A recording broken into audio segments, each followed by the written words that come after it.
자, 여러분 안녕하세요. 저희 이 공정 제어라는 과목 같이 한번 이번 학기에 살펴볼 유경환이라고 합니다. 저희가 지금 배울 과목이 공정 제어라는 과목인데 이번 강의 영상에서는 이 공정 제어가 어떤 건지, 어떠한 특징들을 가지고 있는지, 그리고 저희가 한 학기 동안 배워볼 내용들이 어떠한 건지에 대해서 대략 간략하게 같이 한번 살펴보는 시간을 가져보도록 하겠습니다. 공정 제어라는 과목이 아무래도 다른 우리 친구들한테 조금 익숙하지 않을 수 있는 단어라서, 자, 첫 번째로 이 공정 제어가 뭐냐에 대해서 같이 한번 가볍게 살펴보도록 할게요. 공정 제어, 영어로는 지금 보이는 것처럼 프로세스 컨트롤이라고 되어 있는데, 자, 프로세스, 공정과 제어의 각각의 요소를 같이 다루는 과목이다라고 생각을 하시면 돼요. 첫 번째로 이 공정이 뭘까를 같이 살펴보면은 문맥적인 의미에서는 우리가 이제 아무래도 화학을 다루는 학과이다 보니까 어떠한 제품의 제조 과정 중에서 화학 반응이 혹은 이제 화학적인 현상들이 일어나는 장치들 혹은 그 단계를 저희가 보통 공정이라고 합니다. 지금 아래 그림에서 볼 수 있는 것처럼 어떠한 반응기에 A하고 B라는 물질이 들어가서 반응을 일으키고 C라는 물질이 생성되는 반응기가 있다고 할 때 저희가 일반적으로 이러한 하나의 유닛, 하나의 장치를 공정이라고 부르고 있습니다. 간단한 의미에서는 이렇게 장치 하나 자체를 저희가 공정이라고 부르기도 하는데 생산 과정 중에서 저런 장치 하나만이 아니고 연관된 장치 다수 혹은 이 생산되는 공장 전체를 저희가 공정이라고도 부르고 있어서 저희 친구들이 이해할 때는 이 공정이란 거는 우리가 어떠한 물질을 만들 때, 특히 화학과 관련된 제품들을 만들 때 이러한 현상들이 일어나는 장치 혹은 그 장치들의 조합을 저희가 공정이라 한다라고 생각을 하시면 될 것 같습니다. 자, 그럼 이 공정이란 거에 대해서 알아봤으니까 그럼 제어라는 것은 무엇인가요? 컨트롤이란 건 무엇인가요? 라고 했을 때 쉽게 생각을 하면은 저러한 공정들을 조작하는 장치를 저희가 조작하는 방법을 제어라고 생각을 하시면 돼요. 사전적인 의미로 알아보면은 지금 써진 것처럼 어떠한 입력값을, 공정에 들어가는 입력값을 조정해서 이 출력값, 공정에서 나온 출력값을 우리가 원하는 값으로 보내는 행위 자체를 제어라고 하고 있고, 보통은 우리가 실제로 배우는 공정 제어라고 하면은 아래 그림처럼 어떠한 공정에 저희가 제어기라고 해요. 제어를 하는 장치를 제어기라고 하는데, 이런 제어기를 붙여서 방금 이제 설명했던 것처럼 우리가 저 제어기를 통해서 입력값, 여기서는 A와 B가 들어가는 양이 될 수도 있겠고요. 아니면은 다른 지표들, 온도라든지 이런 게 될 수도 있어서 이거를 통해서 출력값, C의 농도라든지 C의 양이라든지 이러한 공정의 출력값을 우리가 원하는 값으로 보내는 행위를 저희가 제어라고 하고 있습니다. 자, 그래서 저희가 이번 학기에 배워볼 거는 이 공정이란 것과 제어를 합쳐서 이 공정이란 거를 우리가 맘대로 어떻게 잘 조작할 수 있을까, 제어할 수 있을까를 배우는 과목이 되겠습니다. 자, 이왕 이렇게 공정 제어라는 거에 대해서 설명을 했으니까, 자, 이 공정 제어에 그러면은 제가 설명은 했지만 조금은 와닿지 않을 수 있는 예시였어요. 반응기 나오고 했으니까 우리 친구들이 조금 더 이해하기 쉬운 예시를 하나 준비해 봤어요. 자, 저희가 집에 있는 욕조 혹은 목욕탕에 아침에 출근을 해서 비어있는 욕조에 물을 채운다고 생각을 해볼게요. 자, 그러면은 욕조 혹은 목욕탕, 저희가 따뜻한 물을 받아야 되겠죠. 어떠한 특정한 온도가 있다고 할게요. 32도, 34도 같은 특정한 온도가 있어서, 자, 34도 혹은 32도의 물을 우리가 받아야 된다라고 했을 때, 자, 제가 일반적으로 이제 집에서 할 때는, 자, 처음에 가면 저희가 아무래도 이 수도꼭지에서 물을 틀게 되면은 얘들이 아무래도 처음부터 뜨거운 물이 콸콸 나오진 않죠. 그러다 보니 저는 처음에 제일 뜨거운 쪽으로 물을 좀 틀어놓고 나와서 잠깐 딴짓을 해요. 목욕탕이면 다른 업무를 하겠죠. 자, 그러다가 2, 3분 혹은 5분이 지나고 목욕탕에 가서 물에 손을 넣어 보니까 오른쪽 그래프처럼 빨간 점선이 우리가 지금 원하는 온도인데 손을 넣어 보니까 조금 더 뜨거운 것 같아요. 그러면은 이 온도 밸브를 손을 넣고 측정을 하고 온도 밸브를 조금 더 차가운 쪽으로 돌려서 또 잠깐 시간이 지나겠죠. 시간이 지나고 다시 손을 넣어 보니까 너무 차가운 것 같아. 그러면은 다시 좀 뜨거운 물 쪽으로 올리게 될 거고, 자, 이러한 과정 저희가 왔다 갔다 거리면서 보통은 이제 욕조에 붙어서 하지 않고 왔다 갔다 하면서 이렇게 욕조의 밸브를 뜨거운 쪽, 차가운 쪽으로 왔다 갔다 하면서 온도를 조정하게 되고, 최종적으로는 우리가 원하는 온도로 어딘가 가게 되겠죠. 시간이 흐르면서 이 밸브를 점차 좁혀가면서 조절할 때 저희가 그래프에서 보이는 것처럼 저희가 원하는 방향으로 갈 텐데, 자, 이 행위 자체를 저희가 제어를 했다라고 볼 수가 있습니다. 자, 그래서 이 지금 봤던 예시에서 우리가 제어의 요소들에 대해서 살펴볼 수가 있는데 제어, 공정 제어라는 걸 할 때 어떤 요소들이 필요한가요? 살펴보면은 사실 처음으로 가장 중요한 거는 공정, 아까 말한 것처럼 프로세스가 되겠습니다. 자, 이 공정 제어하는 역할, 우리가 하는 목적 자체가 이 공정의 출력값을 우리가 원하는 대로 보내기 위한 거다 보니까 이 공정이란 게 가장 중요한데, 지금 우리 친구들이 보고 있는 예시에서는 욕조, 저희가 물을 받고 있죠. 우리가 원하는 온도의 물을 욕조에 받고 싶은 거죠. 자, 이 욕조가 공정이 될 수 있습니다. 자, 공정 제어였으니까 두 번째로 중요한 거는 제어가 되겠죠. 자, 여기서는 제어기, 제어를 하는 장치가 되겠는데, 지금 예시에서는 이제 사람이 왔다 갔다 하면서 손으로 물의 온도를 측정하고 이 물의 온도 가지고서 밸브를 열었다 닫았다 했으니까, 자, 지금 온도를 측정하고 밸브를 얼마나 돌릴까를 결정한 사람이 여기서는 제어기가 될 수 있겠고요. 그 다음으로 중요한 거는 아까 말한 것처럼 우리가 정의에서는 입력값을 조정해서 출력값을 원하는 대로 보낸다 했죠. 자, 그럼 입력값을 조정할 수 있는 변수들, 저희가 영어로는 manipulate variable이라고 하고 한글로는 이제 조작 변수라고 하고 있습니다. 이 조작 변수가 이 공정에 들어가는 입력값을 조정할 수 있는 변수다라고 생각을 하시면 돼요. 자, 저희가 입력값을 조정했으니까 그 다음으로 중요한 거는 출력값이 나오겠죠. 이 예시에서는 욕조의 온도가 우리가 원하는 출력값이 되겠죠. 그래서 그 다음으로 중요한 거, 저희가 보통 controlled variable, 이 조작 변수라고 하고 있고요. 이 이후에 마지막으로 중요한 거는 저희가 보면은 이 목적 자체가 이 인풋값, 입력값을 조정해서 출력값을 원하는 곳으로 보내는 거라고 했는데, 이 원하는 값을 저희가 목적 변수, desired variable이라고 합니다. 지금 우리 친구들이 보고 있는 이 5가지가 공정 시스템, 저희가 공정 제어를 하는 데 있어서 가장 핵심이 되는 요소들 5가지라고 볼 수가 있습니다. 자, 이 5가지 요소들을 어떻게 잘 우리가 조작을 해야지 제어를 잘 할 수 있는지 배우는 과목이 저희 이번 학기에 배울 공정 제어라고 할 수 있습니다. 자, 이왕 이렇게 공정 제어가 이런 거구나, 이런 요소들이 있구나를 배웠으니까, 자, 그러면은 어쨌거나 목적은 제어를 하는 거에 있다고 하는데, 제어에는 어떠한 것들이 중요한가에 대해서도 가볍게 살펴보도록 할게요. 자, 그래서 이 제어라는 걸 했을 때 이 제어의 성능에 큰 영향을 미치는 게 어떤 것들이 있나요? 를 가볍게 살펴보도록 하겠습니다. 자, 첫 번째로는 우리 이제 메저먼트, 측정이 되게 중요해요. 우리가 이 어떠한 공정에서 아까 말한 것처럼 출력값을 저희가 조정하는 거다 보니까 출력값의 측정이 매우 중요합니다. 자, 지금 보는 것처럼 아까 예시에서처럼 저희가 욕조의 온도 물을 손을 잘 넣어가면서 우리가 32도, 예를 들어 32도라고 하면 32도를 맞췄다라고 생각을 했는데 우리 손이 온도계처럼 숫자로 정확하지 않다 보니까 내가 맞췄다고 생각하고 나중에 실제로 온도계를 넣어서 온도를 재어 보니까 실제 우리가 원했던 32도랑은 조금의 차이가 발생할 수가 있습니다.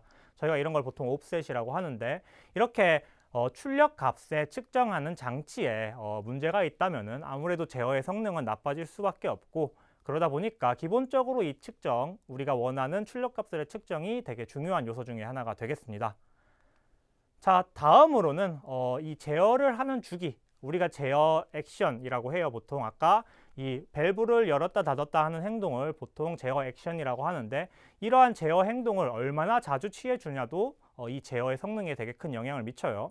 아까 말했던 것처럼 저희가 욕조에 물을 틀어놓고 5분마다 한 번씩 가가지고 이 온도 물을 체크해서 바꿀 때랑, 지금 그림에서는 조금 더 짧은 간격, 1분마다 혹은 우리가 옆에 붙어 앉아가지고 계속 손을 넣고서 온도값을 조정할 때는 조금 더 빠르게 우리가 원하는 값으로 가는 걸 볼 수가 있어요. 자, 이러다 보니까 이 제어 주기가 중요하다 보니까 실제로 우리가 이 제어기를 사용하는 현장에서는 자동 제어, 실시간으로 입력값을 받고 실시간으로 출력값을 줄 수 있는 자동 제어가 널리 사용되고 있고, 저희 수업 시간에도 이런 자동 제어를 어떻게 하는지에 대해서 살펴보도록 할 거예요. 자, 다음으로는 이제 우리가 공정에 대해서, 우리가 이제 공정의 출력값을 조정하는 게 제어이다 보니까 이 공정에 대해서 얼마나 잘 파악하고 있느냐도 이 제어를 우리가 쉽게 잘할 수 있는가의 지표가 될 수 있습니다. 예를 들어서 우리가 지금 욕조에 계속 물을 받고 있었는데 수도꼭지를 틀어서, 자, 근데 제가 이제 욕조, 목욕탕의 욕조 혹은 집에 있는 욕조에 이 수도꼭지 어떤 각도로 틀면 물이 몇 도가 나오는지를 너무 잘 알고 있다. 자, 이 공정을 잘 파악하고 있다 하면은 저희가 굳이 이 물을 뭐 뜨거운 물로 올렸다 차가운 물로 내렸다 할 필요 없이 자, 이 각도에 맞춰 놓으면은 결국에는 뭐 32도가 나온다 라는 공정에 대한 정보가 충분히 있을 경우에는 저희가 제어를 비교적 손쉽게 정확하게 할 수가 있어요. 자, 근데 이러한 정보만 갖고 하면은 문제가 생기는 게 뭐 평소에는 얘가 지금 아래 보이는 그림처럼 이러한 각도로 수도꼭지를 조절해놨을 때 32도가 됐는데 그날 따라서 뭐 밖에서 물을 쓰고 있다든지 이런 경우는 온도가 맞지 않을 수가 있어요. 이렇게 우리가 기존에 알고 있는 공정에 대한 지식만으로 이 지식이 매우 중요하긴 합니다. 하지만 이 지식만으로 제어를 하는 것은 또 한계가 있기 때문에 결론적으로는 저희가 해야 되는 거는 좋은 제어기를 사용을 해야 됩니다. 우리 과목의 목적도 이 좋은 제어기라는 것을 어떻게 사용해야 되고 어떻게 설치해야 되는가요를 배우는 과목이고요.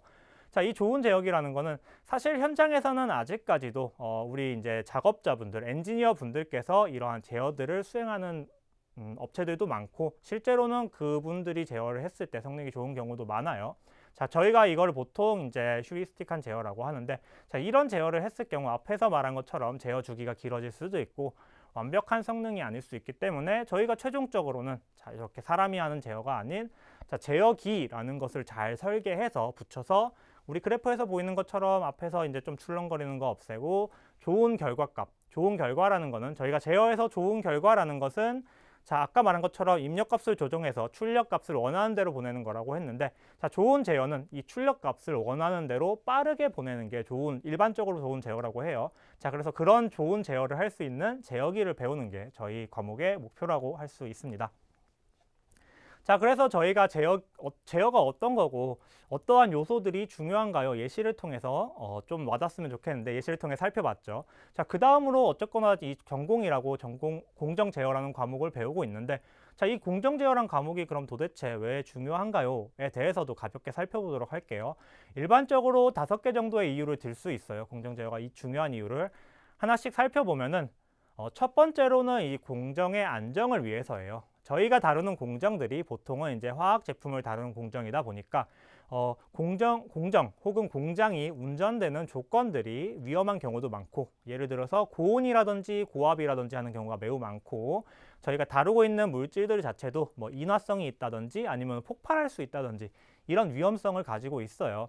자, 그러다 보니까 이 공정 제어가 중요한 역할을 하는 것 중에 하나가 공정의 안정을 개선시키기 위해서입니다.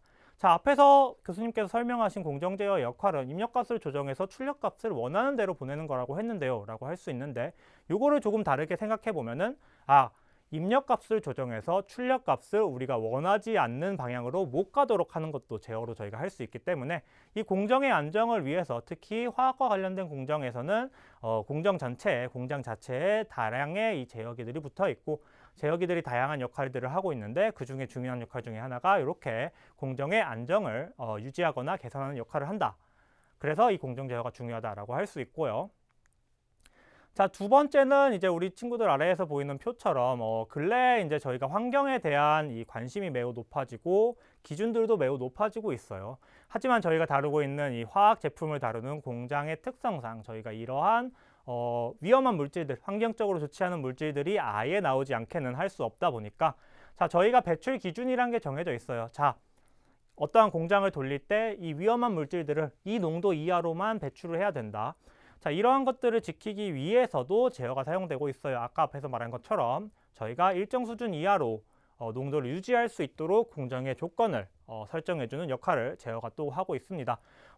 이러한 환경적인 요소들 얘기하면 이렇게 생각할 수도 있어요. 교수님, 그러면은 쟤들 굳이 저거 맞추지 않고 다 제거하면은 저희 더 좋은 거 아닌가요? 라고 할 수 있는데 자, 저희가 배운 그렇게 할 수도 있어요. 완전히 100% 제거하는 건 어렵지만 저희가 이제 기술적으로 노력을 한다면 90%, 95% 혹은 거의 대부분을 제거는 할 수 있지만 저희가 배우는 학문 그리고 저희가 가서 일할 이 공학이라는 거의 특징상 저희가 공학에서 추구하는 바는 공장에서 추구하는 바는 결국에는 이윤이 되는데 이러한 배출 기준들을 줄이기 위해서 다수의 장치, 다수의 약품이나 이런 걸 사용할 경우 저희가 아무래도 공장에서 얻을 수 있는 이윤이 줄기 때문에 이러한 제어 기법들을 사용해서 배출 기준을 맞추는 선에서 얘들을 넘어가지 않도록 근데 너무 저희가 과량의 돈을 지출하지 않도록 하는 것도 제어의 역할이 될 수 있습니다.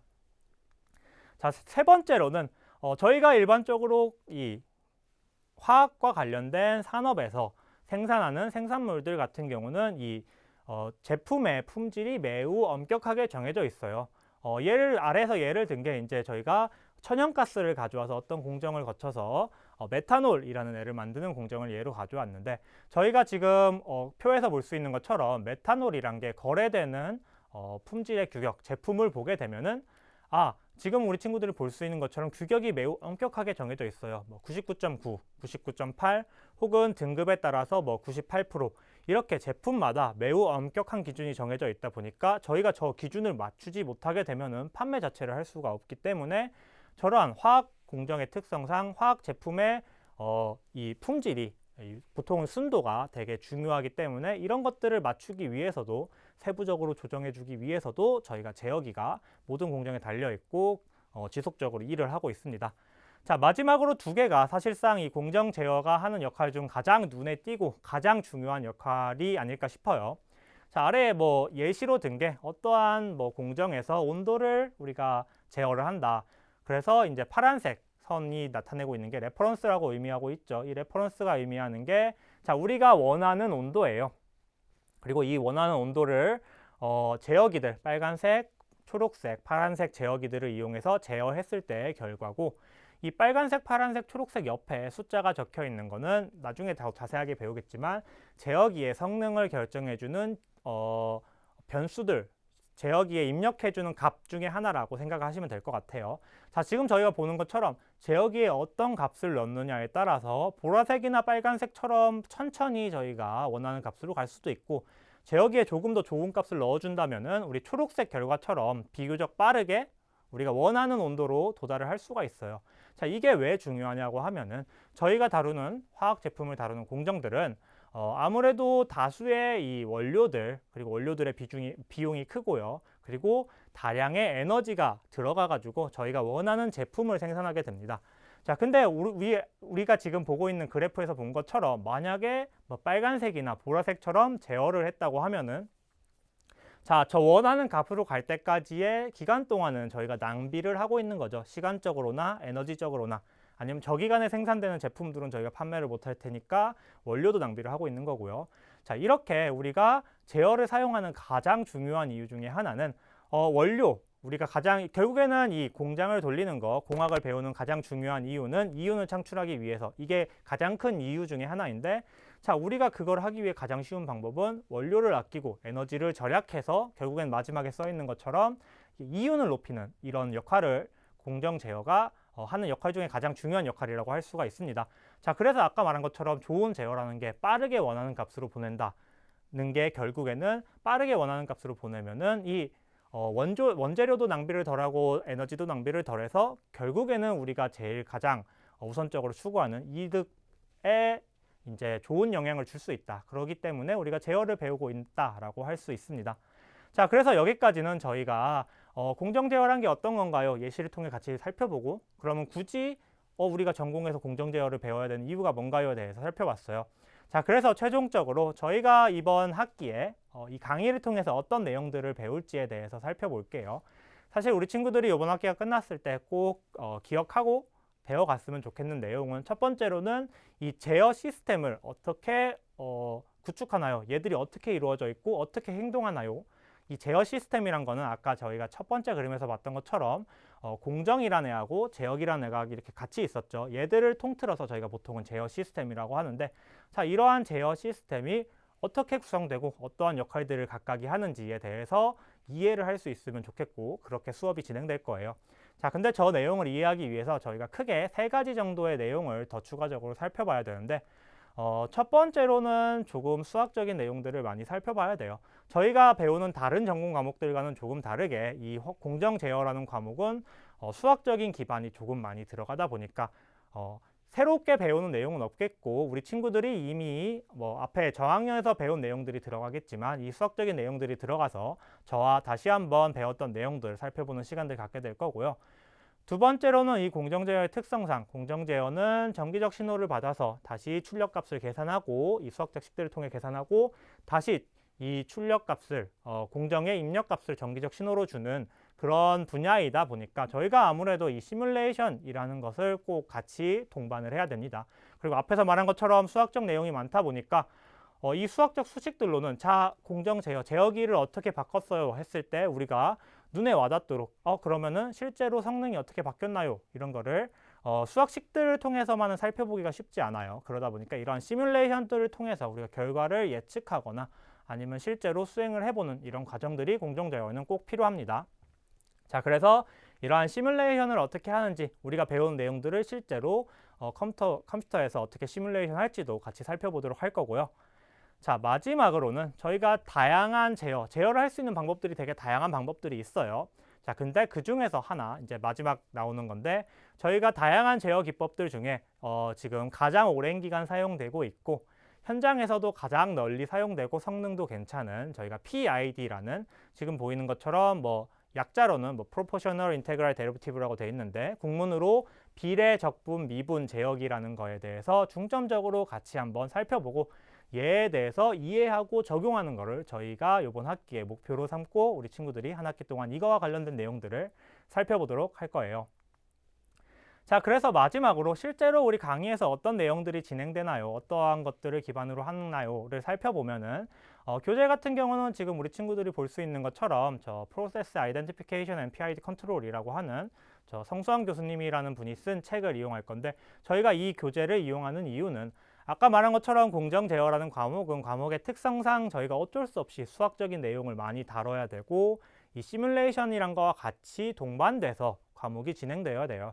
근데 이 교재 같은 경우는 이 공정 제어에 대한 내용들 당연히 들어가 있고 우리 친구들한테 도움될 만한 게 각각의 공정 제어의 내용들과 예시들이 전부 다 시뮬레이션 코드로 같이 교재에 제공이 되고 있어서 우리 친구들이 수업을 진행하는 데 있어서 우리가 배운 내용이 실제로 제어에 어떤 역할을 미치는구나 아니면은 우리가 배워서 이거를 고쳐보니까 실제 성능은 이렇게 바뀌는구나 등을 해볼 수가 있기 때문에 이 책을 교재로 선정을 했습니다. 자, 주차별 강의 내용을 보면은 대략적으로만 살펴보면은 아무래도 저희가 수학적인 내용들이 있다고 했죠. 그러한 내용들 강의 초반에 살펴보도록 할 거고요. 또 추가적으로 말한 게 이 시뮬레이션이란 거를 우리 친구들과 같이 해봐야 된다고 했는데 우리 친구들 중에는 이 시뮬레이션이라는 게 좀 익숙하지 않은 친구들이 있을 수 있고 제가 수업에서 사용할 소프트웨어가 매트랩이라는 소프트웨어인데 이 소프트웨어에 친숙하지 않은 친구들이 있을 수 있기 때문에 한 주 정도는 저희가 수업에서 필요한 기본적인 기능들과 어떻게 활용할 수 있는지 소프트웨어 다루는 법도 같이 살펴볼 거니까 수업에서 소프트웨어 쓴다는데 내가 이거 잘 할 줄 모르는데 괜찮을까 걱정 너무 안 하고 우리 수업 시간에 다 같이 살펴볼 거니까 같이 살펴볼 수 있을 거고요. 자, 그 다음으로는 이제 결국에는 저희가 말했던 다양한 제어 기법들 중에 PID라는 거에 집중을 해가지고 한 학기를 살펴보도록 할 거예요. 자, 그리고 저희가 이 공정 제어라는 과목의 특성상 저희가 실제로 이거를 해보지 않으면은 특히 수학적인 수식들이 많고 시뮬레이션만 하다 보니까 실제로 이거를 적용해 보지 않으면은 사실 우리 친구들한테 남는 게 크게 없고 적용을 해봤을 때 이해가 더 빠르기 때문에 지금 강의에서 보는 것처럼 우리 한 학기의 마지막쯤에는 제가 실제로 제어를 할 예시를 주고 우리 친구들이 이 예시 공정을 본인들이 직접 실습을 이 프로젝트를 진행해서 제어를 수행해보는 이런 프로젝트를 간단하게 실습을 해서 우리 친구들이 과목이 끝났을 때 제어, 특히 PID라는 걸 배웠는데 얘들이 이런 식으로 조정을 하면은 우리가 성능, 이 제어 공정을 잘 조정할 수 있구나 라는 거 기억해서 갈 수 있도록 과목 한 학기 동안 이렇게 살펴보도록 하겠습니다. 자, 여기까지가 강의 요번 영상 마지막이고요. 한 학기 동안 우리가 이 공정 제어라는 과목에 대해서 저랑 같이 살펴볼 건데 수학적인 내용이 많다 혹은 시뮬레이션을 한다 이런 얘기가 있었지만 너무 걱정하지 말고 우리 차근차근 하나씩 할 수 있으니까 한 학기 동안 우리가 이제 이 내용들 잘 살펴보고 서로 즐겁게 강의 수강할 수 있도록 제가 노력해 보도록 하겠습니다. 자, 경청해 주셔서 감사합니다.